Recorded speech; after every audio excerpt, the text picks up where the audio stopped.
Hi, this is Andy Scott with North Shore Apartments and Condos.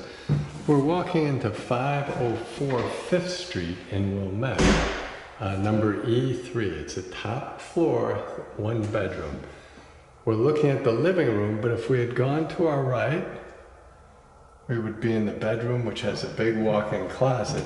And if we'd gone straight ahead, we'd have this dressing area, which is like a big walk-in closet, and into the bath. We'll come back to look at those. Whoops-a-daisy, sorry about that, the lighting changed. As we pan the living room, we see just a little bit of the dining area, big radiator in the left corner. The windows are facing the courtyard. We're getting later in the afternoon, so we're not getting as bright a light. Built-in shelves on the right wall, 4 sconces or 4 lights on the wall that are triggered by switches. Beautiful hardwood floors. And the room, I think, is probably 13 by 10 or so. So it's a nice big room. As we walk towards the windows, see how high the shadows are on the building. It is getting later. But we look down into the courtyard, which is a very pretty courtyard, very pretty view. If I swing to the right, we'll get a glimpse of the kitchen and the dining area, and we'll go back and see the size of the living room. In the left corner, we see just a sliver of the front door, and then about halfway down the wall, we see the shelves. I'll walk forward a couple of steps, and we'll look into the dining area. This is a nice big room. I think it's 8 by 6, maybe a little bit more. Certainly big enough for a 4-person table or a really nice workstation. Windows again are facing the courtyard. It does have its own light in sort of the middle of the room. And as I walk toward the window, if I spin around again, we see the kitchen. Kitchen's a nice big kitchen, just enormous storage. Stainless steel sink, rock countertops, granite countertops, tile floor. The fridge is a little bit smaller, it's probably about 5'6" or so. More storage above the fridge, and we have a full-size stove. The door is the back door that will take you down to both laundry and storage. So I'm going to walk towards the kitchen, but before we study the kitchen, I'm going to just turn around and show you the dining area one more time. Give you a better perspective on the size of it. There's the ceiling fixture. Okay, so we have rock countertops. See if you can get a look at those. And a nice stainless steel sink. This building has enormous water pressure. So that's just the hot water. And I didn't even have it all the way on. Underneath will be nice and clean and dry, so you can use that as storage. We have cabinets underneath, which, let's see if we can get a look at this one, which are a little, oops, I hit the zoom there, which are a little deeper for pots and pans and appliances. We also have cabinets above. Let's see if we can get that one. And this is a 3-foot cabinet. The shelves are about 10 inches deep, but mostly above the sink, it's a little less space, but we have 3 more 3-foot cabinets. So it's really a lot of shelf space. We also have a tile backsplash with 2 outlets, and the tiles are virtually flawless. Very easy to keep clean. We have good counter space for a smaller apartment. And again, it's granite counter, and you can see the tile backsplash goes all the way around the kitchen. Back door leads you downstairs. It's enclosed back there, so you won't be exposed to the weather. Not a new stove, but certainly a full-size clean stove. Open up, it's nice and clean inside. And again, we have a tile backsplash. More cabinets above the stove and fridge. That's going to be more like 1.5 feet. on either side, but nice cabinets. They're not new, but they look like new.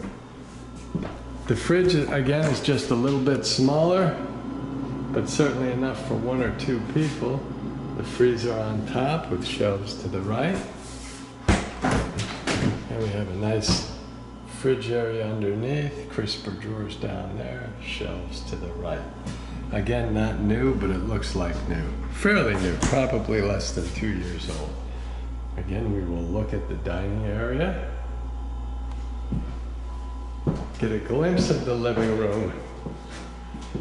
Step back just a smidge so we can see the kitchen separated by the back door with enormous counter space, tile backsplash, stainless steel sink, nice new appliances and more cabinets underneath the countertop.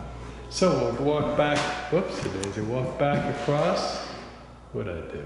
Nope, walk back across the living room towards the front door. And before we go into the bedroom, we'll take a look at the, what really was a dressing room once upon a time. Now we use it as a big closet. So I turned on the light, and you can see you've got like a 6-foot hanging bar with 3 shelves above. So lots of space there. And then on this side, we have a couple of hooks. So you can really put a lot in this closet. And the room is probably 5 by 5, something like that, maybe a little bit more. But a big space, certainly what you would call a walk-in closet. Now we have just a few small shelves as we go into the bath. Standard vintage tiles, standard commode, tile backsplash all the way around. Shower head is probably about 6 feet, 6 feet 1. Nice clean tub. The shower head I think needs to be replaced if I recall. Pedestal sink, light fixture above, a nice big mirror, and behind the mirror is a medicine cabinet. And there again is the light fixture. So we'll start by checking the water pressure, which I already know is good, but you can see that it's running beautifully. And then we'll check the hot water here. And there you see a lot of pressure is just dripping out the back. It's still not bad. So I'll show you the water pressure there. But we're losing a lot, and that's why I say we need a new shower head. Tub is nice and clean. Tiles are good. And it's draining nicely. If you haven't seen this before, this was right at a transition period. And the lower handles are for the tub spout, which we have taken out actually. And the upper handles are for the shower. So we'll turn that off. And again, nice pressure, drains beautifully. Nice clean pedestal sink. Standard commode, I forgot to mention. You have a radiator for the bathroom. We have good light in here. Big mirror, medicine cabinet. And we have a few extra shelves, which is a little bit unique to this apartment. And those are their standard tile floor. Oopsie daisy. We walk through the big walk-in closet, which we used to call a dressing room, and we will walk into the bedroom. The bedroom's nice, you know, easily 10.5 feet long by 9 feet wide. Has a ceiling fan, again the light fixture, again the window is looking into the courtyard. You see the radiator and the back. Now this has got, interestingly, this has got more little shelves, so I don't know what. We must have gone crazy with the shelves in this apartment. Again, not totally ordinary, but there they are. So if we look out the window, you can see the courtyard again. And there's the radiator, and if I turn around, whoops, you see where we came in. Now you can see the size of the closet, that outcropping of wall there, it's got to be at least 6 feet, right? So that's the length of the closet, which I will show you now. I actually turned on the light because it's deep enough so you can't really see it very well without the light. We have 3 shelves here, the light fixture obviously. Maybe it's a little less than 6 feet, let's call it 5 feet by at least 2.5 feet. So it's a nice big space. You could put hooks on the side if you wanted to, but you could store a lot of stuff here. So I'm going to shut that down, turn around, give you one last look at the bedroom, which is a nice big, easy to do a queen size bed here. Ceiling fan, a few shelves, big walk-in closet, second big walk-in closet, nice clean bed, big living room, dining area, and nice clean kitchen. That brings us back to the front door. Thank you for watching.